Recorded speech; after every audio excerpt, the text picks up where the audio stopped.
శాసనసభ్యురాలు మాజీ మంత్రి మాజీ చైర్మన్ ఆర్కే రోజా గారు ఏం మాట్లాడుతున్నారు విందాం. కానీ ఈ రోజు రాష్ట్రంలో రెడ్ బుక్ రాజ్యాంగం అంటూ తెలుగుదేశం పార్టీ నాయకులు కార్యకర్తలు ఈ రోజు రాష్ట్రంలో ఉంటుంది. ఈవిడ ఏ రోజు రాష్ట్రంలో ఉంది, నగరిలో ఉంది. రాజధాని గురించి ఈవిడికి ఏం తెలుసు? బెంగళూరు బార్లు, చెన్నై పబ్బులు, ఇటలీ ఈదులు. 2019 నుంచి 2024 మధ్యన అన్నదమ్ముల సాక్షిగా 3,000 కోట్ల రూపాయలు సంపాదించినటువంటి ఆర్కే రోజా ఆ రోజు కూడా నగరిలో లేదు, చెన్నై నగరంలో ఉంది. ఈ రోజు రాష్ట్రంలో లేదు. మరి రెడ్ బుక్ రాజ్యాంగం అంటుంది. మరి రాజారెడ్డి రాజ్యాంగం ఎంతో మంది అమాయకుల్ని ఊపిరి తీసింది, ఉసురు పోసుకుంది. మనం మాట్లాడేటప్పుడు మంచి చెడు ఏముంది అని తెలిసి మాట్లాడాలి. ఆర్కే రోజా గారు పర్వాలేదు, మేము అండగా ఉంటాము అని చంద్రబాబు నాయుడు లోకేష్ భరోసా ఇచ్చారు కాబట్టి ఈ రోజు ఇప్పుడు భరోసా ఇచ్చారు అంటున్నావు. వాళ్ళు భరోసా ఇచ్చేటప్పుడు ఈవిడ టీ తాగుతుంది, ఆ తర్వాత వచ్చి నడి రోడ్డు మీద వాగుతుంది. నువ్వు చూసావా? భరోసా ఇచ్చింది నువ్వు చూసావా? భుజం తట్టడం నువ్వు చూసావా? వాళ్ళని వెనకేసుకొని వచ్చింది చూసావా?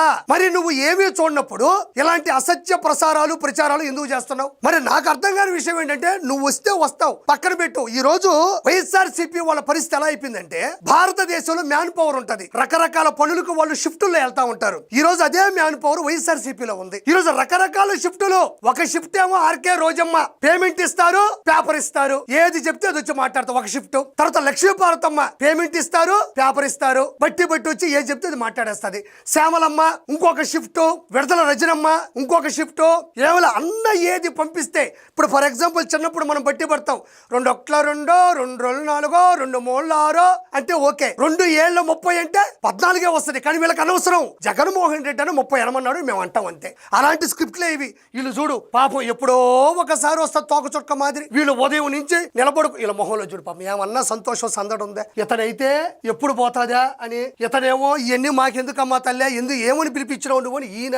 ఈవిడేమో మరి ఈవిడకున్నంత సబ్జెక్టు నాలెడ్జ్ సత్తా ఎవరికి లేనట్టు ఈవిడ ఎక్స్ప్రెషన్. మరి ఏడ నిలబడతారు వీళ్ళు? 2019 నుంచి 2024 మధ్యన కార్యకర్తలను ఇబ్బంది పెట్టి, మళ్ళీ మీరేమో 3,000 కోట్ల రూపాయలు సంపాదించుకొని వీళ్ళకేమో 3 పొట్ల అన్నం లేకుండా ఇబ్బంది పెడితే వాళ్ళు ఎలా ఉంటారని నేను ప్రశ్నిస్తున్నాను. లాగా తయారై ఈరోజు తెలుగుదేశం పార్టీ నాయకులు ఎలా బిహేవ్ చేస్తున్నారో మీ అందరూ గమనిస్తున్నారు. ఇక్కడ గమనిస్తున్నారు అంటుందయ్యా ఈవిడ. ఎవరు గమనించట్లే. పోలవరం పనులు, అమరావతి అభివృద్ధి, సంక్షేమ పథకాలు, కొద్ది రోజుల్లోనే తల్లికి వందనం అన్ని కూడా సమృద్ధిగా జనాలకు అందుతా ఉంది. జనాలు సంతోషంగా వాళ్ళ పనులు వాళ్ళు చేసుకుంటున్నారు. గమనిస్తున్నారు అంటున్నావు. నువ్వు ఎంత తీరిగ్గా, నీ అంత ఖాళీగా ఎవరు లేరు ఇక్కడ. జగన్మోహన్ రెడ్డి ఏమో అక్కడ యలహంక ప్యాలెస్ లో, నువ్వేమో ఏడబడితే ఆడ ఖాళీగా ఉండి జనాలు గమనిస్తున్నారంట. ఏ జనాలు గమనిస్తున్నారు? నువ్వు గమనించి నాకు చెప్తే నేను గమనించి ప్రజలకు చెప్తా. ఎందుకు ఈ మాటలు?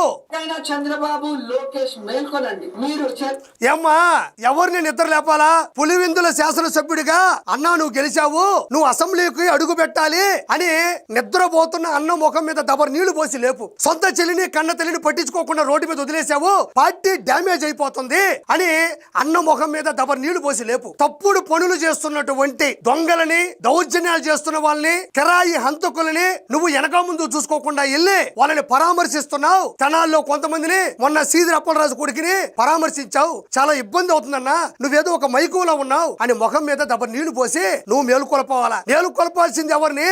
అన్నని మేలుకొల్పాలా. గుర్తుపెట్టుకో. ఓ అమ్మా ఎంత పెద్ద మాట.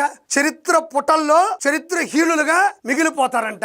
ఎవరు చరిత్ర పుటల్లో చరిత్రహీనులుగా మిగిలిపోతారమ్మా? 14 లక్షల కోట్ల అప్పుని ఆంధ్రప్రదేశ్ మీద రుద్దినటువంటి జగన్మోహన్ రెడ్డి చరిత్రహీనుడు. సొంత చెల్లిని కన్న తల్లిని బయటపడేశాడు, అతను చరిత్రహీనుడు. ఎవరైతే అమాయకులు ఉంటారో తోటా చంద్రయ్య, నందం సుబ్బయ్య, డాక్టర్ సుధాకర్, డ్రైవర్ సుబ్రహ్మణ్యం ఇలాంటి వాళ్ళని పట్ట పగలు చంపించేసి ఈ రోజు వాళ్ళని కుటుంబాన్ని అనాథలుగా చేశాడు చూడు, అతను చరిత్రహీనుడు. కాబట్టి చరిత్రహీనుడు ఎవరు అనేది నువ్వు గుర్తు పెట్టుకోవాలని నేను నీకు మరోసారి గుర్తు చేస్తున్నా. చూడండి, జాగ్రత్త సార్, హెచ్చరిస్తుంది ఈవిడ హెచ్చరికలు మామూలుగా ఉండవు, అది జాగ్రత్త. పవన్ కళ్యాణ్ ప్యాకేజ్ ఇస్తే తప్ప, స్క్రిప్ట్ ఇస్తే తప్ప వచ్చి మాట్లాడటానికి పవన్ కళ్యాణ్ గారు ప్యాకేజ్ తీసుకుంటారు, స్క్రిప్ట్ తీసుకుంటారు అంటున్నావు. పవన్ కళ్యాణ్ గారు ప్యాకేజ్ తీసుకోరు. పవన్ కళ్యాణ్ గారు ప్రజల బాధల్ని, ఇబ్బందుల్ని, కష్టాల్ని, నష్టాల్ని, పేదరికాన్ని తీసుకుని నిద్రాహారాలు మాని వాటిని నిర్మూలించడానికి కష్టపడుతున్నాడు అంతే తప్ప పవన్ కళ్యాణ్ గారు ప్యాకేజీలు తీసుకోరు. పవన్ కళ్యాణ్ గారు స్క్రిప్టులు తీసుకోరు.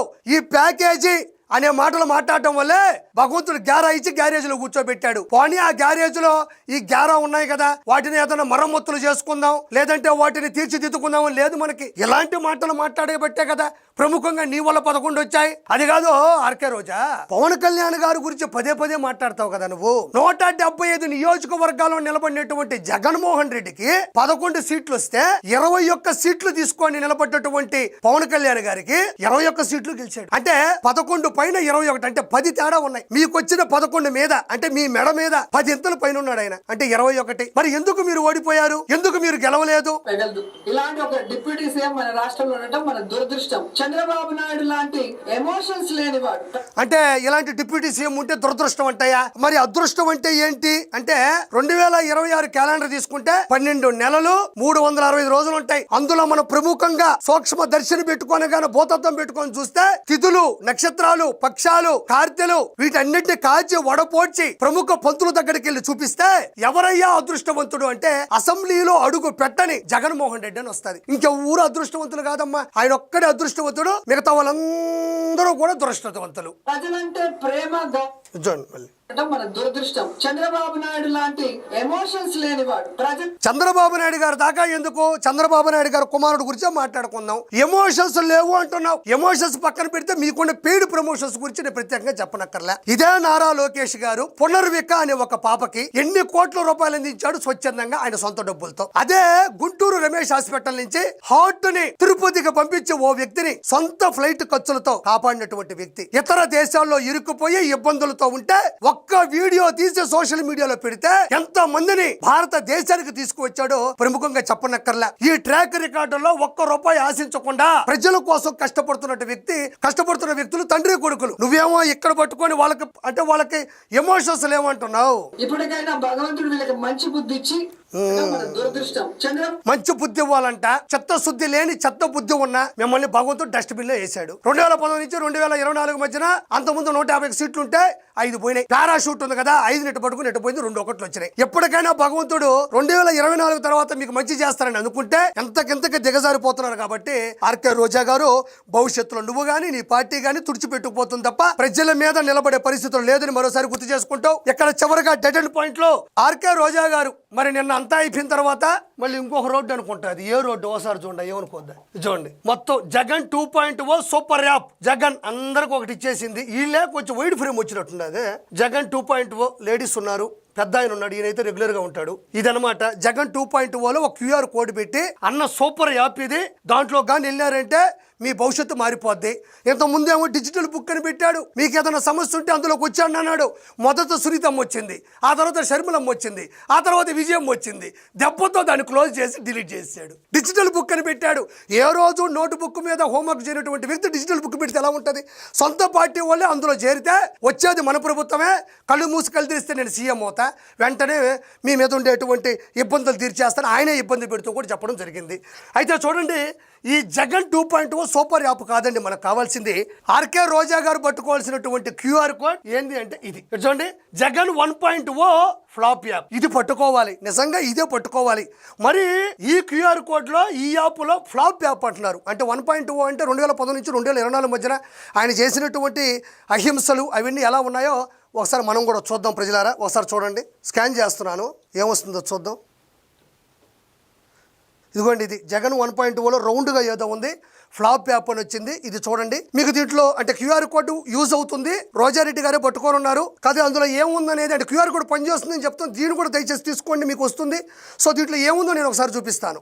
ఒక నిమిషం చూడండి. ఇది ఇలా ఉండాలన్నమాట. ఇలాంటి పట్టుకుంటే మనం పైకి వస్తాం. జగన్ 1.0 ఇందులో ఉన్నటువంటి అంటే ఫస్ట్ ఆయన పరిపాలించినప్పుడు బాయ్ బాబాయ్, ఎంజాయ్ విత్ గంజాయ్, బ్యాటిల్ విత్ బాటిల్, వీధికో స్విమ్మింగ్ పూల్, ఎదిరిస్తే వేసేస్తా, ప్రకృతి కకృతి, నా భూతే నా భవిష్యత్తు, ప్యాన్ ఇండియా ప్యాలెస్లు, భార్య ముద్దు తల్లి చెల్లి వద్దు, బాయ్ బాబాయ్, అయ్యో బాబాయ్. ఈ ఫ్లాప్ యాప్ ని దయచేసి QR కోడ్ లో తీసుకొని డౌన్లోడ్ చేసుకోండి.